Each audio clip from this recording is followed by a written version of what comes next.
Bismillah ar-Rahman ar-Rahim. Assalamu alaikum. How are you, everybody? This is Yasser al-Wasifi, Assistant Professor of Operative Dentistry at Taiba University, Kingdom Saudi Arabia. Today I will discuss with you the first part of the topic of indirect tooth-colored restorations as a mean of mastering aesthetic reproduction.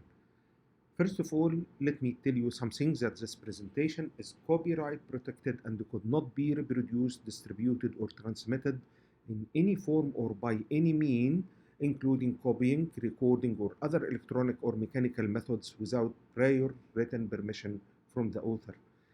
And let me also disclaim that I don't receive fees, compensation, or royalties from the sale of any of the products shown on this discussion, or discussed within this presentation, and I declare that I haven't any conflict of interest with any of the discussed products, techniques, or materials. All equipment and techniques presented are those most commonly used in professional restorative clinical practice. And finally, this presentation has not sponsored by any company, agency, or organization, and is only prepared and designed for educational purposes. By the end of this presentation, you are expected to have these intended learning outcomes, which focused on differentiation between direct and indirect restorative techniques, identify advantages and disadvantages of indirect tooth-colored restorations, and so you could recognize indications and contraindications of direct tooth-colored restoration in relation to their advantages and disadvantages, and you could illustrate the principles of cavity preparation for indirect colored restoration and differentiate between cavity preparation for indirect metallic and indirect tooth-colored restoration. Finally, you should identify and discuss different techniques and types of indirect tooth-colored restoration. The topic is classified into three parts. The first part that we will discuss today is the indirect versus direct technique. We will give a short introduction about the indirect and the indirect techniques, what is the advantages and disadvantages of indirect techniques, indications and contraindications, and the cavity preparation, including the general features and instruments used. This is part 1. The next lecture will be about part 2, which includes types and the classification of different indirect tooth-colored restorations, including composite resin material with different techniques and ceramics with different techniques. And the final third part will discuss the try-in and cementation procedure, and we will focus in a case report in the final part.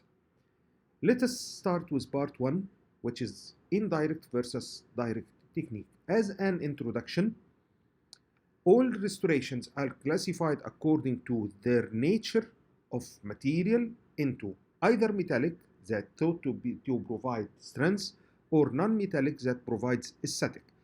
But the newly developed composite resins and ceramic systems have strength properties near or maybe sometimes similar to that of metallic, or sometimes may exceed it. According to technique of construction, all restorative materials are or restorations are constructed either directly or indirectly.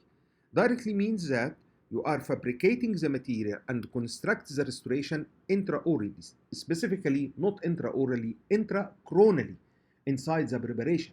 You are using a material in the dough stage or plastic phase, condensed inside the cavity, applying pressure, either heavy pressure such as condensation, or just backing pressure like that of backing direct composite restorations, just to get the form of the cavity, the exact form, with the cavity walls, and increase adaptation of the material inside the coronal preparation itself. Whether the other technique is indirect. Indirect means that the restoration is constructed outside the oral cavity or exactly extracoronally. That means that your role is just limited to prepare a cavity, then taking an impression, pouring it into a removable die, and fabricate the material and construct it to a restoration outside the oral cavity. Then cemented into place. This place is the coronal preparation, and then there is no condensation force by any mean, by any value, and only the cement will wet the cavity walls, and the adaptation will be calculated according to the cement used. Direct technique will provide you some advantages and also will give you some pitfalls that you should manage. Direct technique provides maximum adaptation as you condense the material inside the cavity, apply it under force, except for direct resin-based materials, which will undergo polymerization shrinkage that interfere with this adaptation. And you should follow definite protocols to try to compensate this polymerization shrinkage or made it ineffective to direct it toward the free surfaces, not the cavity wall, and try to increase the adaptation to cavity wall. Again, it will provide retention. As you construct the material intracoronal, the material is applied in the plastic phase or in a dough phase and takes the shape of the cavity. You could design the cavity with mechanical undercuts, which provide maximum retention. The restoration could be finished in one visit. No need to take impression, no need to send the impression to lab, no need to wait few days or sometimes more than 1 week for try-in, then for finishing, then for cementation. Okay, the restoration will be finished in one visit. But this needs a great skill of the operator and great cooperation of the patient, because you are working in a limited environment, limited space. You are surrounded by soft tissue, you are surrounded by tongue, by cheek, by lip, and the limited mouth opening, which increased in its limitation whenever you go more posterior. That limits your skills. You need a skillful operator, well-trained operator to finish a direct restoration, especially when it is a composite resin material, which is considered and reported as technique-sensitive material. Again, you couldn't properly restore the anatomical form and the occlusal relations, or even the lingual occlusion of large cavities intraoral, because when the patient closes his mouth, you couldn't inspect the lingual occlusion. You try to inspect it by using any mean of occlusal records, okay, by the complaint of the patient, by the reports, by the words reported from the patient, okay, and by using articulating papers. This depends on your skill and how much you are trained and how much you understand the occlusion. It's not suitable also for extended deep subgingival cavities. If you use a matrix, the matrix will shred the gingival tissues, will lacerate it, okay, in deep subgingival cavities. Also, if you will not use a matrix by any mean, which is impossible, but also you are facing a lot of problems related to bonding, related to mechanical and chemical irritation of the gingival tissues, which limits the use and the indications of direct restorations in deep subgingival cavities. In such a case, you are in need for deep margin elevation or periodontal surgery in a form of crown lengthening, as mentioned too many times before in different presentations. For indirect technique, you will notice it's vice versa in everything. In direct technique, you have decreased adaptation because the material is fabricated outside the cavity preparation, no force of condensation, the material is not applied in its plastic form into the cavity, it didn't wet the cavity, and there is a lack of adaptation. Okay? In addition to solidification, shrinkage of metals, variations in dimensions related to the impression, related to the dye material, the space provided by the separating medium, all of these made the final restoration inadapted, or there is a gap in between the cavity wall and the final inlay. But actually, we are clinically in need for this gap, because if it is extremely fitting the cavity, it will not be placed into position. The frictional force will never allow air in the cavity to escape. Actually, you need for this gap.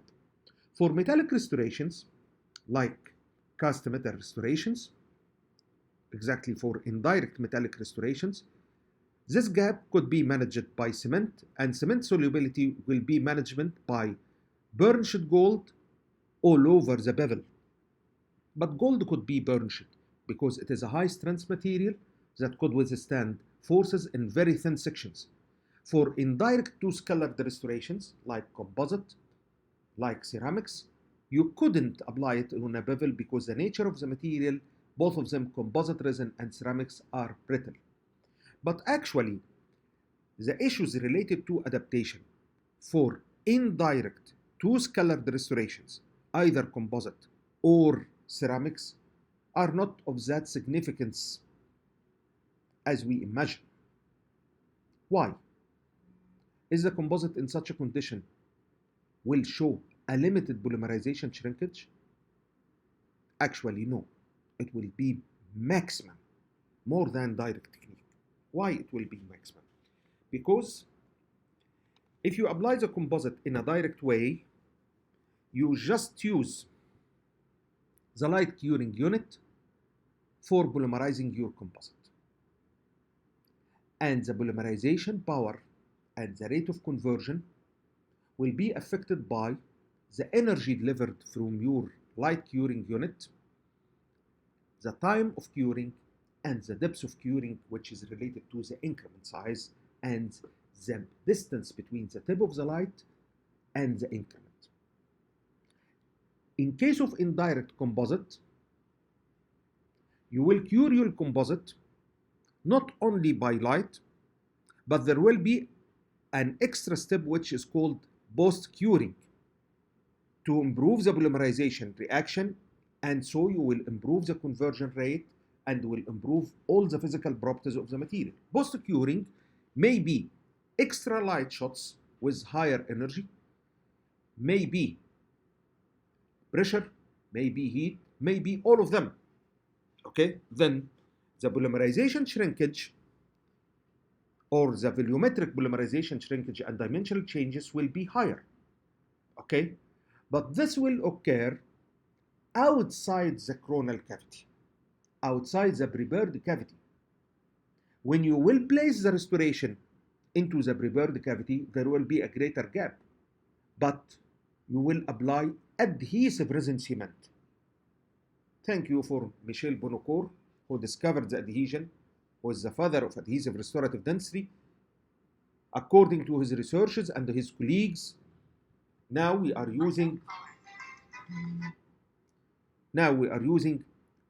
adhesive resin cements, which provides us with all the advantages of adhesive density. And when you will calculate the polymerization shrinkage will be calculated according to the shrinkage of resin cement, which is a very thin line with minimal shrinkage, with minimal loss of adaptation compared to the whole bulk of direct composite restoration. This is the idea, or this is the trick. Second, you will lose the retention, especially axial retention. This is a matter of all indirect restorations. You couldn't provide the cavity with mechanical undercuts. All the cavity walls will be nearly parallel. And here we will increase the degree of convergency, as we will discuss later, after a few minutes. Here, in indirect two-colored restorations, as being a brittle materials, either composite or ceramics, that used in such technique, that will be used in such technique, you are in need to increase the divergency to decrease the frictional force gained from parallelism of walls. Because if the frictional force is higher, the restoration is brittle, it may be broken while you are trying the material or while trying in and cementation. Here, it's not a big deal of this decreased retention because also we used adhesive resin cement, which provides you with satisfactory retention rather than indirect metallic restorations which depends on conventional cements. One of the disadvantages is the restorative procedures that needs multiple visits. You need a visit for preparation, then you should wait 3 or more days at least for your lab to finish the restoration and bring it to you for try-in. Then you may send it for finishing or glazing. Then you should wait 2 to 3 days again, okay, for cementation. But there is a great advantages of using indirect technique. It doesn't need great skill of the operator for construction of the material. The skills of the operator are only limited to cavity preparation, divergence of wall, and impression. The impression procedure is a sensitive steps in preparing indirect two-scalar restorations or indirect restoration overall.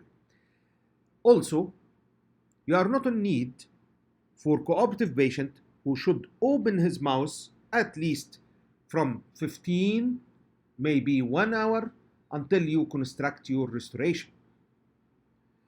You will properly reproduce the anatomical form, occlusal relationship, proximal contact, areas extended deep subgingival, because you are working indirectly on a cast or on a removable die. You could inspect all the relationship on articulator, okay, either buccal, lingual, subgingival, all of these could be inspected. Also, there is a great convenience and the accuracy in color reproduction and in layering techniques. Especially, most of manufacturers supplied you with too many colors available in each kit, either for ceramic or for composite as indirect restorations. Finally, the technique sensitivity is only limited to the cementation procedure, and first of all, it was limited to impression technique. Again, let us discuss advantages and disadvantages of indirect two-scalared restoration. Advantages of indirect two-scalared restorations are mainly driven from either the technique itself as being indirect, or from the material itself as being static, or the adhesive resin cement. Number one of the major advantages, you select a material with better physical properties compared to direct static restorations. Indirect two-scalared restorations are either composite resin or ceramics. Ceramics could not be used directly. When you decide to indicate the case for indirect two-scalared restoration, then you have the chance or the choice to select ceramics. Ceramics, all of us believed that, and all of the scientists of dental materials reported that ceramics are better aesthetically than resin-based material, including color stability, including translucency, including surface finish, and including strength also. This is a great chance to choose a material with better physical properties. Even if you select to use composite indirectly, the material will have improved physical and mechanical properties rather than that used directly. Why? Because, as we mentioned before, you will not only cure it by light, and the polymerization reaction will not be limited by the light depths or the increment size and the power of the device. No. There is an additional step of curing called post-curing, which may be additional light energy with or without additional pressure, with or without additional heat. Okay? This increases the rate of conversion. Rate of conversion means that the carbon double bond of organic resin of the composite material will be transformed into single bond. That means you reach to the maximum cross-linking. When you reach to the maximum cross-linking of the material, that means, number one, modulus of elasticity improved. Number two, resin maximum conversion. That means it will close and catch the filler. That means that you reach to the maximum wear resistance. But I'm sorry to tell you, we will reach to the maximum polymerization shrinkage and the maximum polymerization shrinkage stresses, because you consumed all the free radicals. Let me show you this clip, okay? If you remember it, we discussed it before in the preclinical course. It's an example of polyethylene, and those are the carbon double bond. This is the ethylene, okay? This is the monomer. How to convert it into polymer? Number one, this is the initiator, peroxide initiator. Oxygen with free radical, oxygen with free radical. You will activate it by heat that will split it and create free bonds. This unstable molecule will go to the carbon and catch it with one bond. If you notice, now the carbon double bond transformed into single bond. How to compensate? To take another bond with this carbon, and it will propagate until it becomes a chain. This is what is called propagation. Then the polymerization reaction is activation, initiation, propagation. It is transformed into polymer. Okay? How it will terminate this chain? Either by connecting to another one. Now you could notice all carbon became single bond rather than double bond. This is what is meant by degree of conversion. Notes here.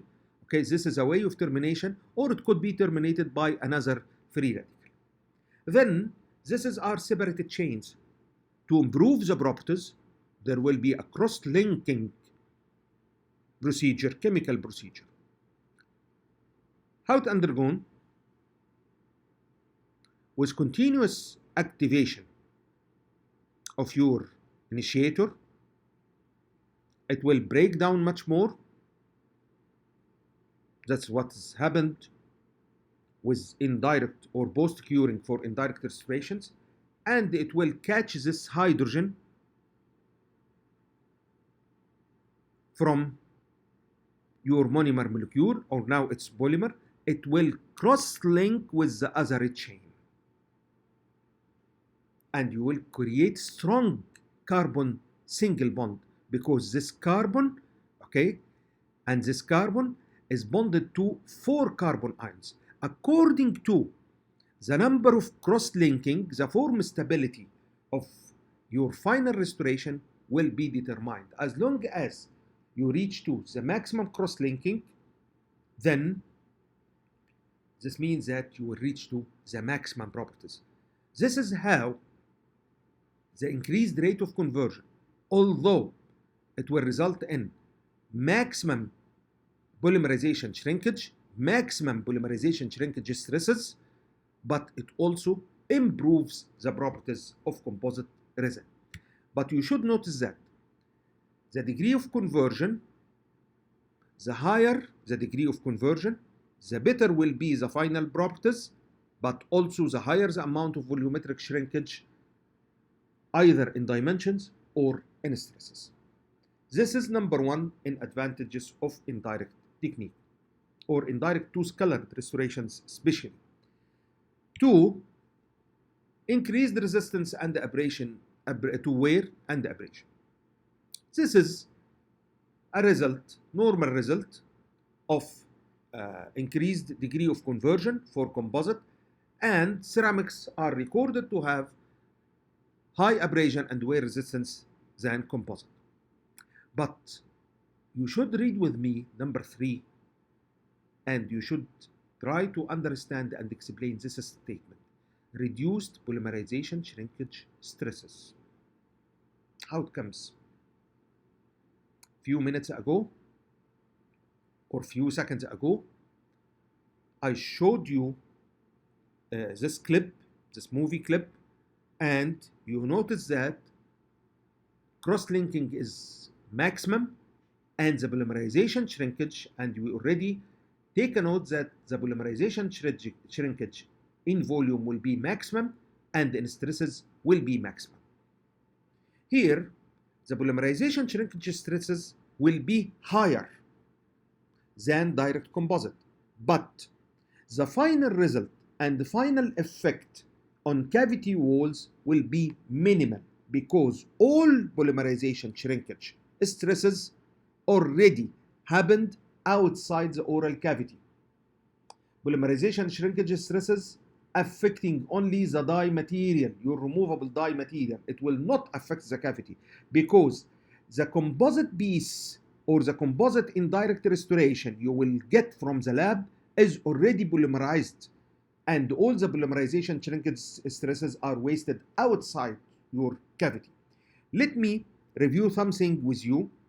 It's an previously discussed issue when we discussed last year, when we discussed in the preclinical, what about the composite shrinkage and the effect of shrinkage stresses.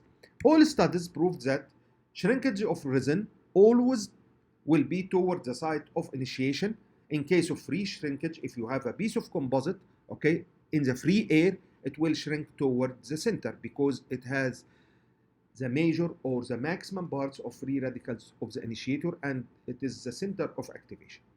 But effective shrinkage, when you apply a piece of composite against a cavity wall, which has a bonding system, as we discussed before in adhesive restorative dentistry, first of all, it will shrink towards the cavity wall.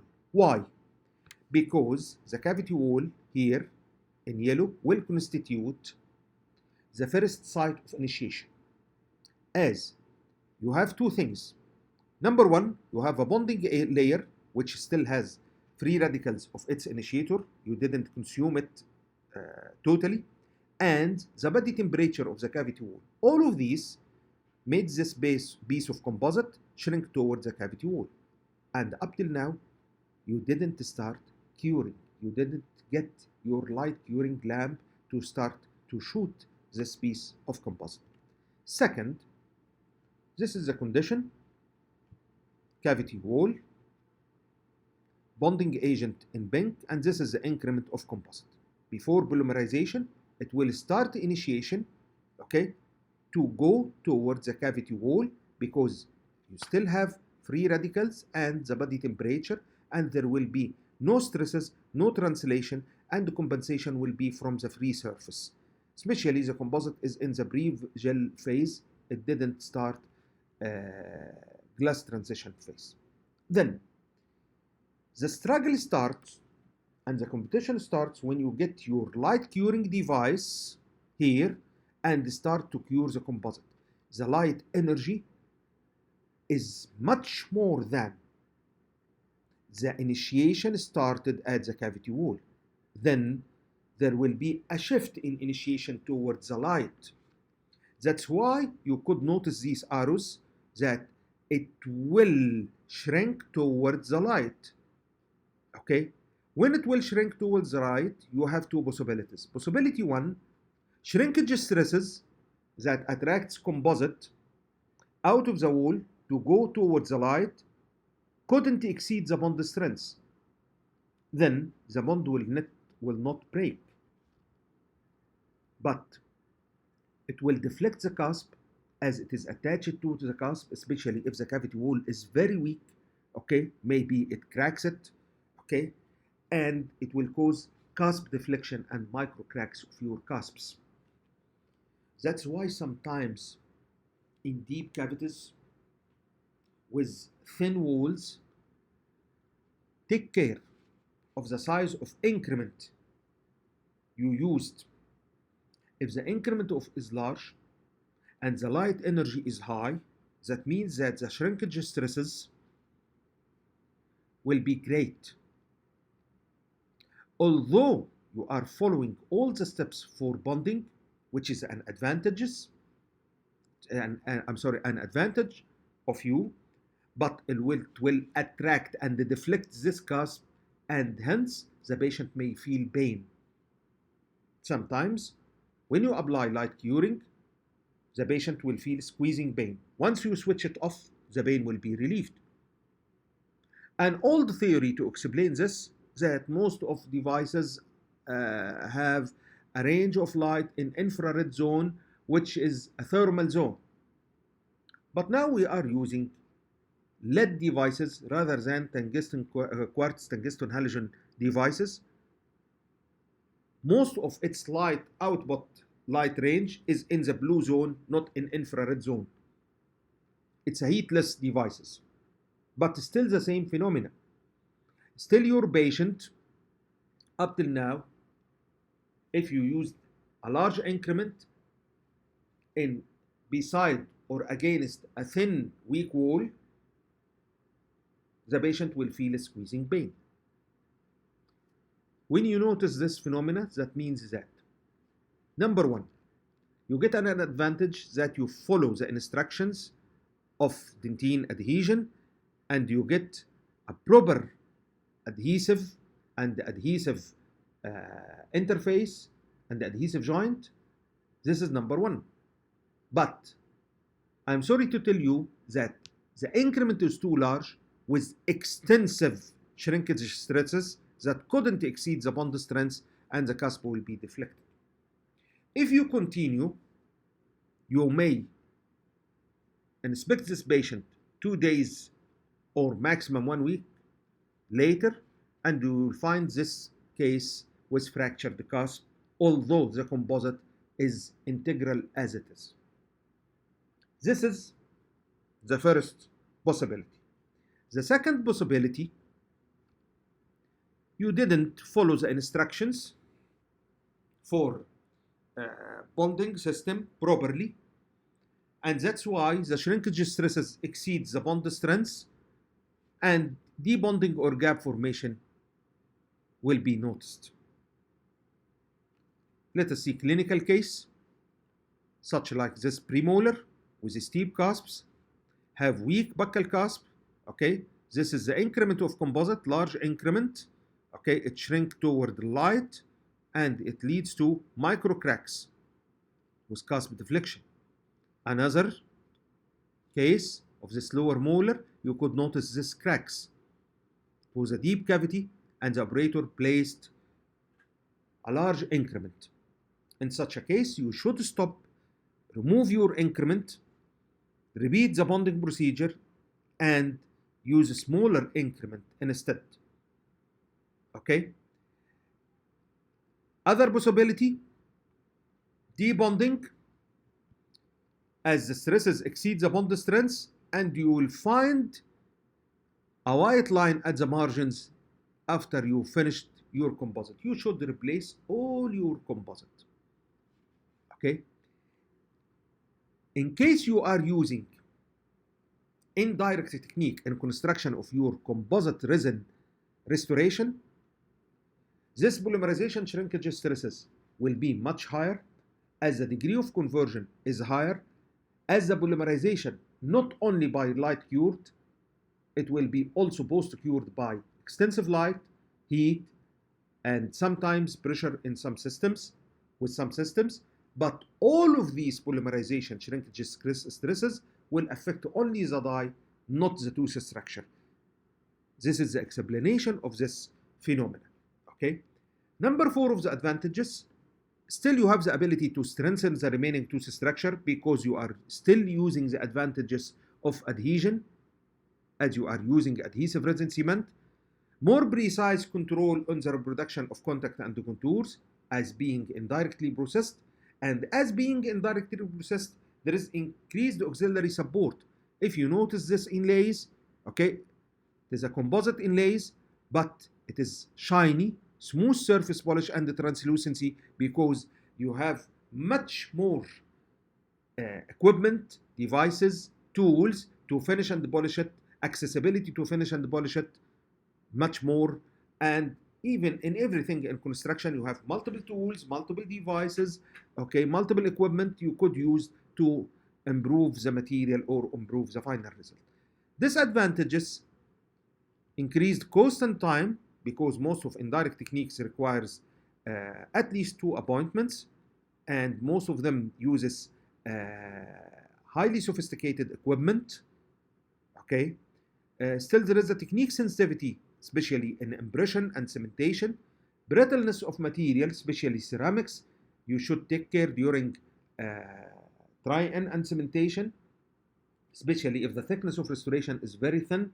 After you finished all of these steps, it may fragment while you are placing it, okay, and you should take care. And finally, we should translate these into indications and contraindications. Indications: static indirect restorations are indicated whenever static is a prime concern. If you notice this case, failed amalgam restoration occlusomesial, okay, mesial aspect of molars, especially first molar, is considered to be within the aesthetic zone. When the patient try to smile, you could notice the mesiobuccal cusps and all the mesial half floor, okay, for class 1 and class 2. Number 2, in large cavities or previously failed restorations,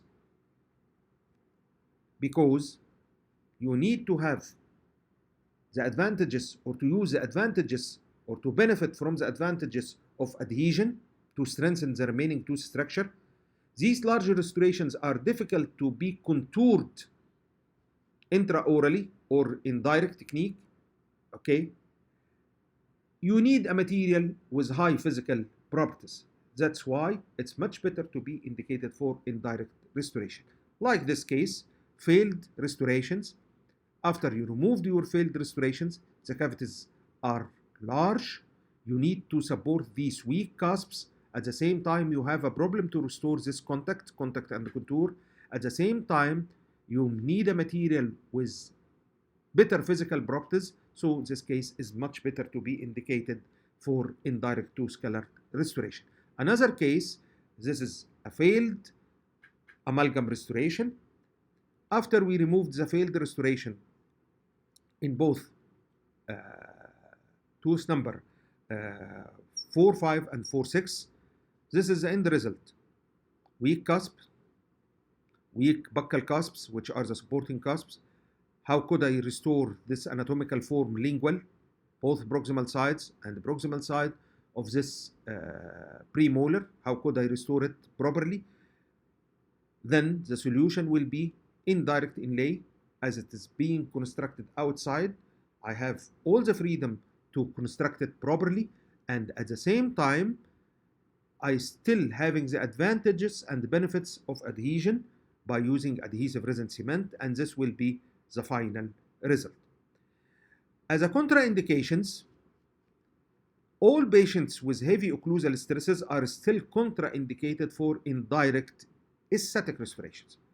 Either you use ceramic, which have a greater abrasion resistance and wear resistance rather than composite, but it will affect the enamel of opposing tooth structure, especially if the patient having bruxism or clenching, okay?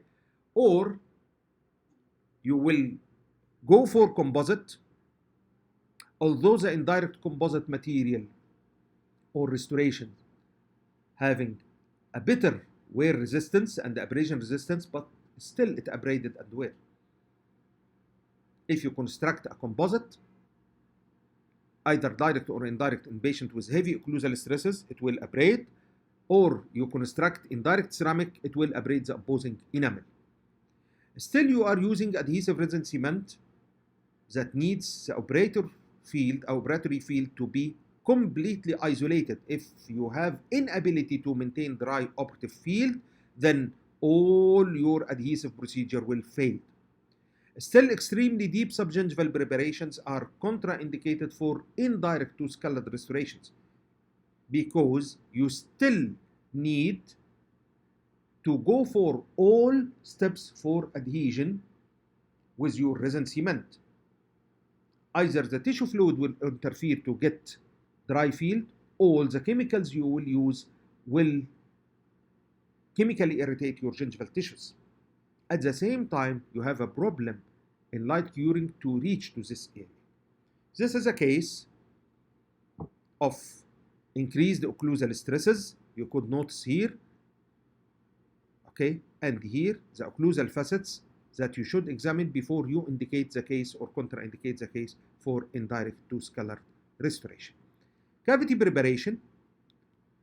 Number 1, before you decide to go for cavity preparation for indirect tooth colored restoration, you should know and read about the system available you will use, because each system have specific requirements in depths and widths. You should review the manufacturer instructions. Either read it directly from internet online, or you contact the manufacturer, or ask your lab technician to send you the brochure and pamphlets of these materials before you start to prepare the cavity. But now we will discuss the most common features of all systems. Number one, steps of preparation. As usual, local anesthesia, isolation with rubber dam, compromised restorations should be removed. The cavity should be slightly diverged. If you have any undercut that couldn't be removed, you could block out your undercut with aligning material, which is the main difference between the indirect metallic restorations cavity preparation and the indirect aesthetic restorations cavity preparation. It's the block out of undercut. Here, you are not in need to remove all the undercuts. You are in need to remove the major undercuts, but minor undercuts could be blocked. For indirect metallic restorations, all undercuts, the cavity should have no undercuts at all.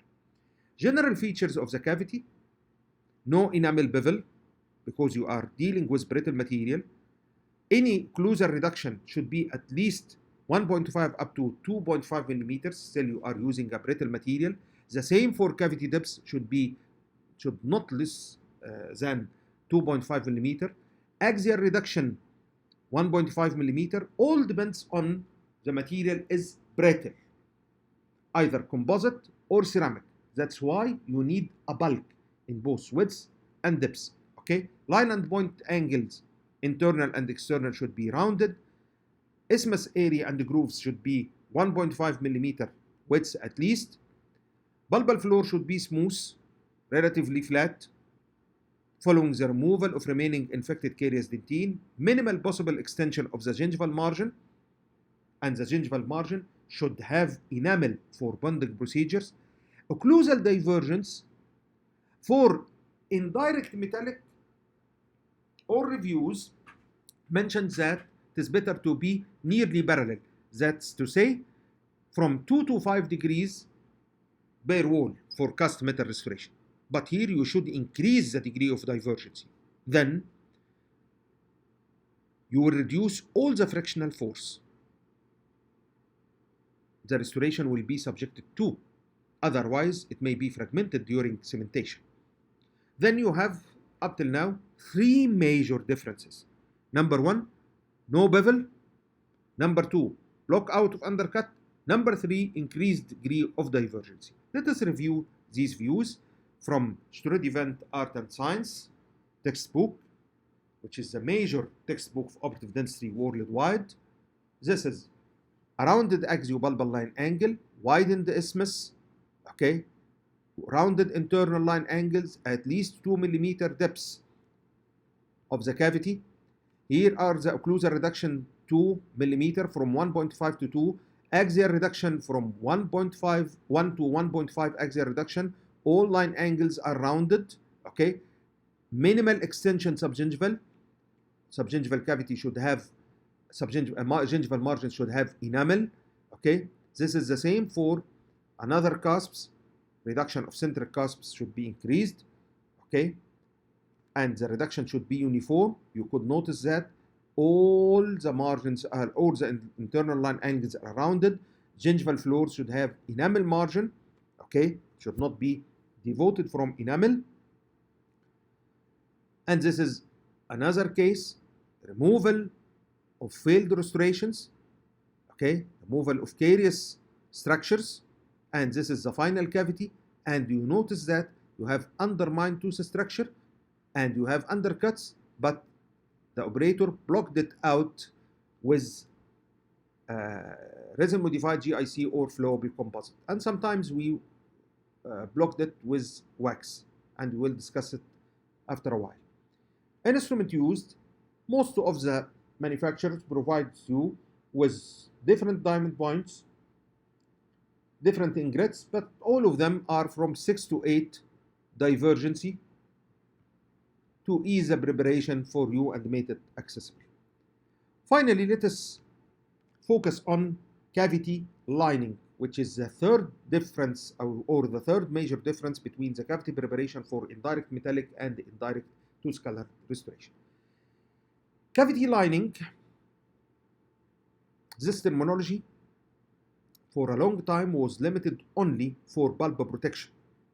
But here, we are not concerned only with bulb protection. Our first interest is to remove all tooth undercut without violating the tooth structure. Especially you are using adhesive resin cement. Then you could block out your undercut without removing all of these tooth structure. This block out material should not block the light transmission and should be chemically compatible with the inlay material and cement system. Sometimes we used mainly resin modified GIC and flowable composite could be used. And if you noticed minor undercuts after you poured your impression, it could be blocked with wax. Advantages of using wax: it acts as a separating medium that allows easy removal of the fabricated inlay, because this fabricated inlay is different than that of metallic inlays. After casting metallic inlays, you get the investment ring or the casting ring and quench it into water. Then the investment will be fragmented and you will get the metal piece or the metal inlay. Here, for indirect two-scalar restoration, as being brittle materials, you couldn't do this. If you quenched it from a high temperature into a cold water bath, it will not only fragment your die or investment or whatever you used as a die material, it will also fragment your restoration. That's why how we could remove our inlay from the die. It's by pouring it or soaking it in a warm water bath for a few minutes. And you could remove it by a way or another, or by the help of explorer or a scaler, it will be removed. If you use the wax to block out what you discovered from undercuts at your impression, okay, wax will be softened by hot water bath or warm water bath, and it will allow you to remove it. At the same time, it will provide a room for resin cement. But get this information and get it into your mind. Wax belongs to oils. When you insert here or when you construct here a composite material or a ceramic material, don't forget that your fitting surface of the inlay will be saturated with oil. From where you get this oil? Okay, this oil you will get from wax, which act as an adhesive film that interferes with proper adhesion. Remember it for the third part and how we could manage this. Types, as we mentioned before, resin modified GIC or flowable composite. Sometimes we used waxes for minor discovered undercuts after we poured the impression, but not that. There is a technique that we will discuss in the third part, which is the machined restorations like that of CEREC system, which depends on optical impression. It's an intraoral special camera that records the shape of the cavity. For restorations that are fabricated by copy milling that uses optical impression, you are not in need to block out any undercut. Why? Because the photo taken by the help of this camera, which is called optical impression, you should know that light passes in straight lines and could not record any concavities in the walls. It couldn't detect it. Light didn't pass in a curved way. It passes in a straight line way. That's why it will record the shape of the cavity in a straight line. Let us conclude the procedure, okay, and the features. Number one, use cylindrical round-ended diamond burr with decreasing grit, okay, and this is a recommended grit. Number two, slight occlusal divergent walls. Number three, round internal line angles. Butt joint preparation margins means that you didn't bevel the margins. Immediate dentine sealing using adhesive procedure and rubber dam to block out the defected related undercuts with GIC or flowable composite, and finishing of the preparation with diamond burrs and rubber points. You should note that dentine sealing with adhesive procedure, it's for blocking out material or lining material. This will not be the final adhesive procedure that you will use with adhesive resin cement. Finally, you could contact me at my contact info if you have any questions, or your questions are welcome. And these are some of the papers and readings are used, or the references are used in this presentation, okay? And this is also another group. The last group, 16 article, and those are the textbooks I used. Our major textbook, Art and Science in Operative Dentistry for Strode Event, Pickard's Manual, and Shortcuts Layers. Finally, thank you for who helped me. Nihad Nadam, Arabic Calligraphy, Free Picture for pattern and backgrounds, flat icons for icons. Thank you. And this is my contact info. Whenever you need to contact me, you are welcome at any time to ask anything. Thank you.